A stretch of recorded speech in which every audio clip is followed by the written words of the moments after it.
నిజంగా ఆయన్ని విడిపిస్తావు కదూ? మాట తప్పటం మా వంశంలోనే లేదు. నాకు కాని సత్య నీకు కానివ్వడం చెప్పానా? మాట తప్పానా?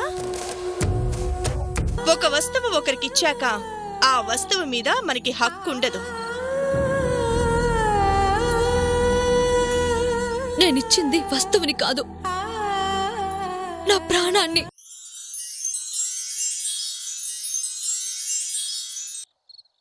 ప్రాణం పోయాక ఆ కట్టెకి స్పందన ఉండదు కదా. కాని కొన ఊపిరి కొట్టుకులాడుతుంది కదా. నువ్వు పూర్తిగా సత్యని మర్చిపోకపోతే సత్య బయటికి రాడు. లేదు, నేను మర్చిపోగలను. నిన్ను చూస్తుంటే ఆ నమ్మకం నాకు కలగడం లేదే. ఆత్మహత్య చేసుకున్నప్పుడు ప్రాణం పోయే వరకు ఆ శరీరం కొట్టుకుంటుంది. ఇది అలాంటిదే.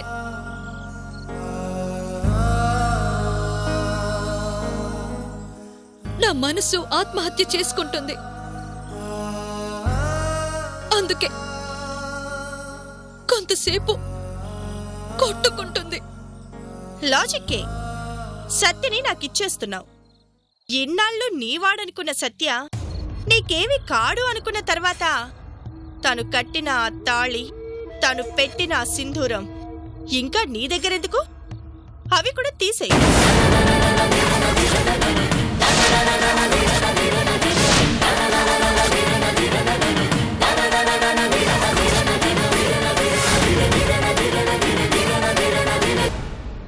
ఎందుకు ఊర్మిళ ఇలా వేధిస్తావు? ఇంతకన్నా నా ప్రాణాలు తీసేయి. నీకు అడ్డుండను, నాకు ఏ బాధ ఉండదు. నువ్వు చనిపోతే ఎలా సావిత్రి? సత్యకి నువ్వంటే ప్రస్తుతానికి ప్రాణం కదా. నువ్వు లేవు అంటే పిచ్చివాడైపోడు.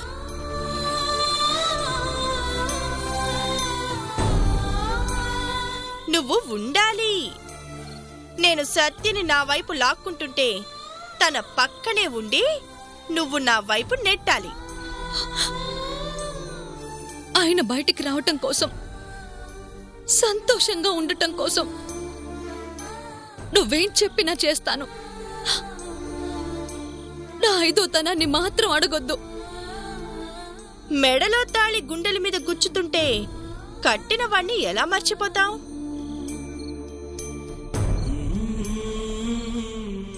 నుదుటిన సింధూరం మెరుస్తుంటే ఆ వెలుగుకి కారణమైన భర్తనెలా మర్చిపోతావు?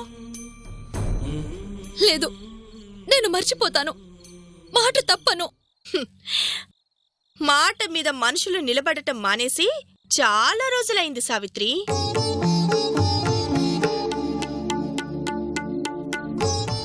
మాటలొద్దు, అవి తీసే చాలు.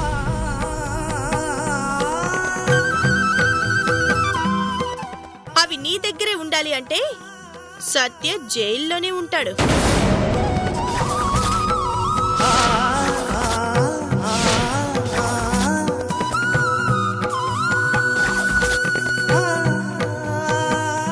ఆయన్ని మర్చిపోవటం అంటేనే మానసికంగా చావటం.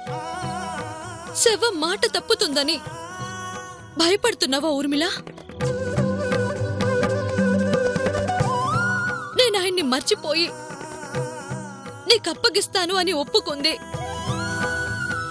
ఆయన సంతోషంగా ఉండాలని.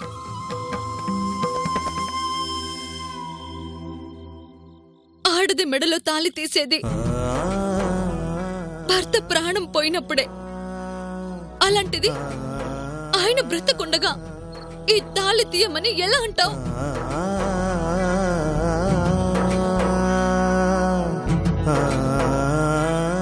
నేను కోరుకుంటుంది ఆయన సంతోషాన్ని,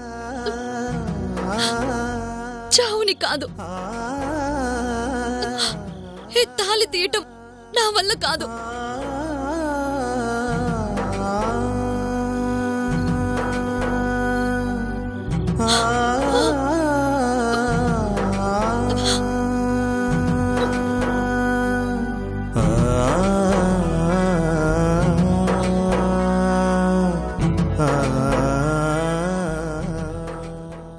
సరే, అది నీ మెడలో లేదు అంటే అందరికీ అనుమానం కూడా రావచ్చు.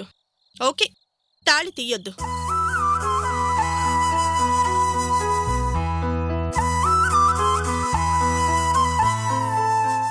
కానీ ఒక షరతు. సత్యని మర్చిపోతానని ఆ దేవుడి సాక్షిగా సత్య మీద ప్రమాణం చేసి మన ఒప్పందాన్ని ఎవ్వరికి చెప్పనని ప్రమాణం చేయి.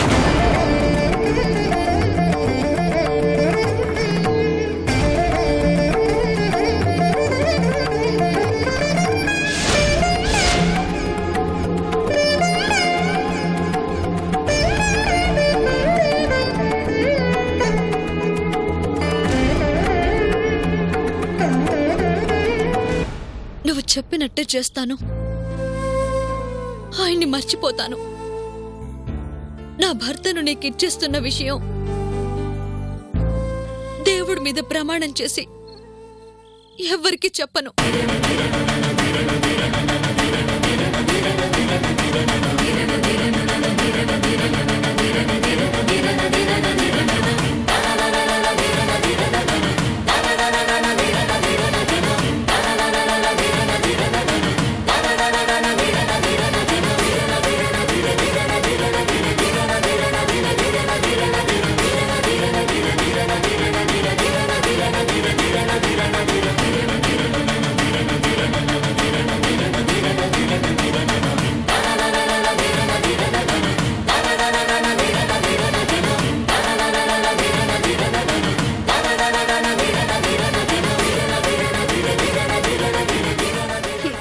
ఈ క్షణం నుంచి సత్య నావాడు. తనని త్వరలోనే బయటికి తీసుకొస్తాను. ఈ రోజు నుంచి తనకి దగ్గర కావటానికి నేను ప్రయత్నిస్తాను. దూరం కావటానికి నువ్వు ప్రయత్నించు.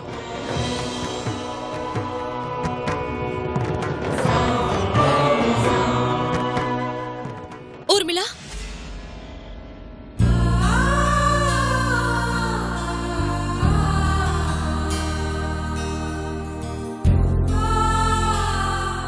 నా ప్రాణం నీకు అప్పగించాను. ఆయన్ని జాగ్రత్తగా చూసుకో. ప్రేమించటం తప్ప ద్వేషించటం తెలియని పసిపిల్లాడు నా భర్త. నా ప్రాణాన్ని నీ ప్రాణంగా నువ్వే చూసుకోవాలి.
ఎన్నాళ్ళందన్నయ్య నిన్ను చూసి. ఎలా ఉన్నావమ్మా? నేను బాగున్నానన్నయ్య, లోపలికి రా. ఒక్క నిమిషం అమ్మా.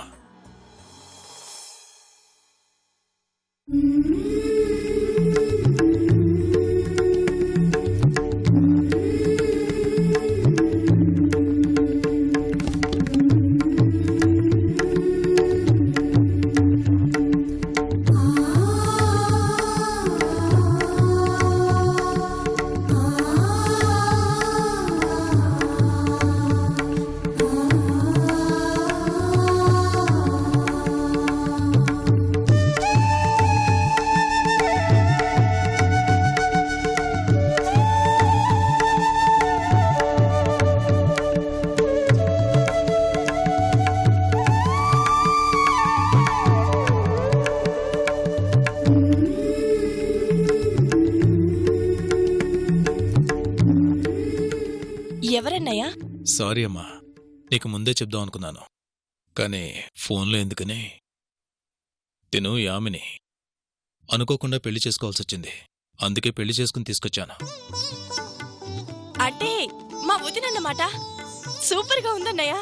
యామిని, తిను నా చెల్లెలు కాదు, నా ప్రాణం. పేరు ఊర్మిళ.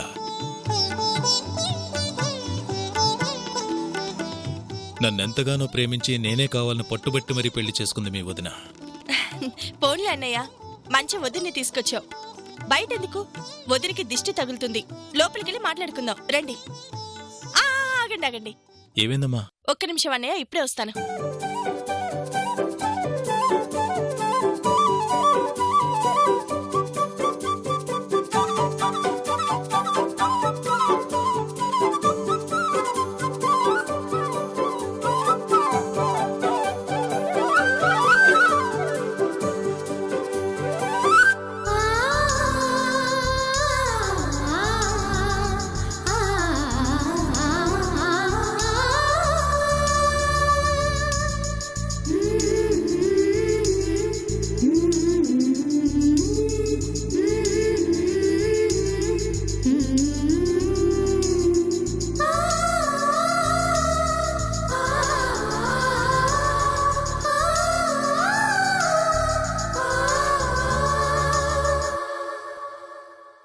ఇంకా లోపలికి రావచ్చా? రావచ్చు, కానీ పేర్లు చెప్పి. పేరుదే ఉంది, నా పేరు ధర్మ. నీ పేరు కాదన్నయ్య, నువ్వు వదిన పేరు చెప్పాలి, వదిన నీ పేరు చెప్పాలి. ఓకే, తన పేరు యామిని. అబ్బా అలా కాదన్నయ్య, నేను నా భార్య యామినితో వచ్చాను, లోపలికి రానివ్వండి అనాలి. సరే, నువ్వు చెప్పాక కాదంటానా? నేను నా భార్య యామినితో వచ్చానమ్మా, లోపలికి రావచ్చా? వదినా, ఇప్పుడు నువ్వు చెప్పాలి. సిగ్గుపడితే కుదరదొదినా, పేరు చెప్పాలి. నేను నా భర్త ధర్మతో వచ్చాను, లోపలికి రానివ్వండి. ఇప్పుడు రండి.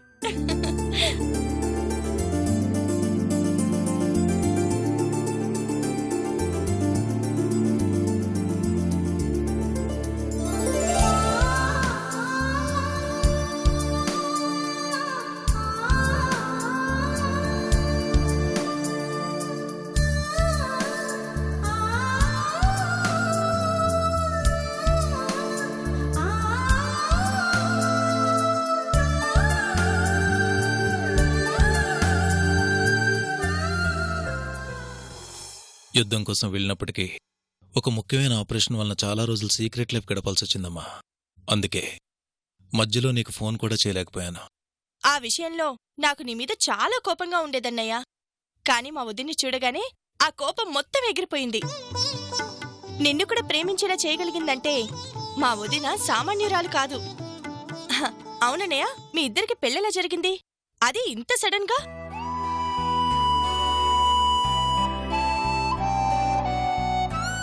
తను చాలా రోజులుగా నన్ను ప్రేమిస్తుందమ్మా, కానీ ఆ విషయం నేనెప్పుడూ గమనించలేదు.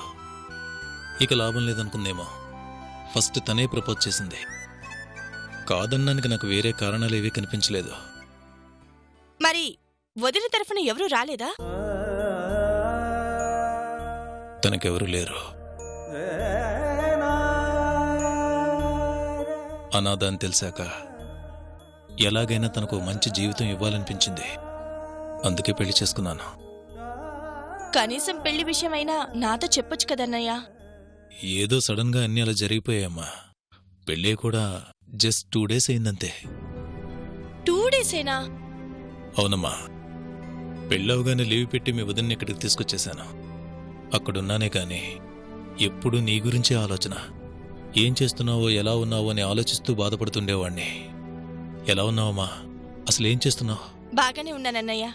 బాధను కూడా ఆనందంగా అనుభవిస్తూ, అనుకున్న లక్ష్యం వైపు పరుగులు తీస్తూ రోజులు ఉగాది పచ్చళ్ళ గడిచిపోయాయి. అంటే బాధపడ్డావా? కారణం ఎవరో చెప్పమ్మా, మళ్ళీ కనిపించకుండా చేస్తాను. నీకంత శ్రమ అవసరం లేదన్నయ్య. కష్టానికి తగ్గ ఫలితం దక్కబోతోంది. ఆ ఫలితం ఏంటి అని త్వరలోనే నీకు తెలుస్తుంది. ఏంటమ్మా, అన్నయ్య దగ్గర దాస్తున్నావా? కొన్ని సంతోషాలు దాచిపెట్టి చూపిస్తేనే బావుంటాయి. ఒకటి నిజమన్నయ్య, వదినొచ్చిన వేళ విశేషం బావుంది. వదినతో పాటే ఈ ఇంటికి మరో శుభవార్త వస్తుంది. ఏంటోనమ్మా, నువ్వు చెప్పేదేది నాకు అర్థం కావటం లేదు. ఆనందం అర్థం కాకపోతే ఎలాగన్నయ్యా? నాకు కష్టం వచ్చింది అంటే ముందుగా చెప్పేదే నీకు. చెప్పలేదంటే కష్టం లేదనేగా. నా గురించి వదిలేయన్నయ్యా. కొత్త పెళ్లికొడుకు ఆలోచించాల్సింది కష్టాల గురించి కాదు, వేలు పట్టుకొని వెంట వచ్చిన భార్య గురించి. అమ్మో, మా అన్నయ్యకి సిగ్గు కూడా తెలుసు. ఈరోజు మీకు చేయాల్సిన ఏర్పాట్లు వేరే ఉన్నాయి. పెళ్లి ఎక్కడో చేసుకున్నా కొన్ని శుభకార్యాలు జరగాల్సిన చోటే జరగాలి కదా. వాటికి ఏర్పాట్లు చేస్తాను. ఊర్మిళ, ఎక్కడికి? మనింటికి నీ భార్యగా వచ్చిన అదృష్ట లక్ష్మికి నీకు ఫస్ట్ నైట్ ఏర్పాట్లు చేస్తున్నాను. ఏయ్,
అలాగే సార్, అలాగే. మీరు చెప్పాక తిరిగేముంది, వచ్చాక నేను మాట్లాడతాను. ఓకే, ఉంటాను sir. Excuse me doctor. Yes, రండి, కూర్చోండి. చెప్పండి, ఏంటి మీ ప్రాబ్లం? నాకేం ప్రాబ్లం లేదు. అదేంటి, ఏ ప్రాబ్లం లేకుండా డాక్టర్ దగ్గరికి రారు కదా? ప్రస్తుతానికి లేదు, త్వరలో వస్తుంది. అందుకే ముందుగానే కలిసిపోదామని వచ్చాను. రాబోయే జబ్బు ముందుగానే తెలిసి కలిసిపోదామని వచ్చావా? చాలా చిత్రంగా ఉంది. ఏ టెస్టులు లేకుండా జబ్బు గురించి ఎలా తెలుస్తుంది? నా జబ్బే అలాంటిది. ఇప్పటిదాకా నా లైఫ్లో మీలాంటి కేసు చూడలేదు. మీ పేరు? ఊర్మిళ. ఊర్మిళ? ఊర్మిళ అంటే మీరేనా? నేనే. ఇంతకు ముందే లాయర్ ప్రసాదరావు గారు ఫోన్ చేసి చెప్పారు, మీరు వచ్చి కలుస్తారు, మీకు హెల్ప్ చేయమని. మరి చేస్తారా? లాయర్ గారు చెప్పారు అంటే చేయకుండా ఎలా ఉంటాను? చెప్పండి, ఏం చేయాలి?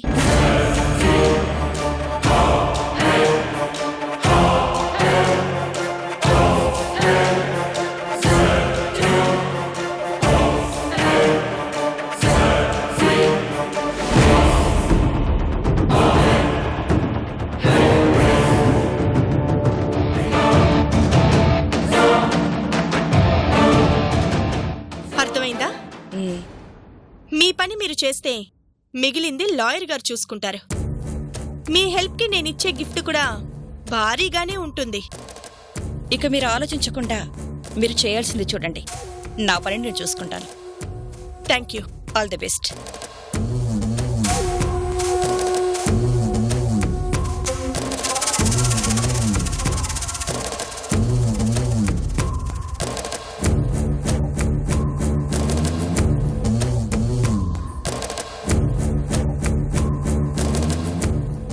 ఇక నెక్స్ట్ పోలీస్ స్టేషన్.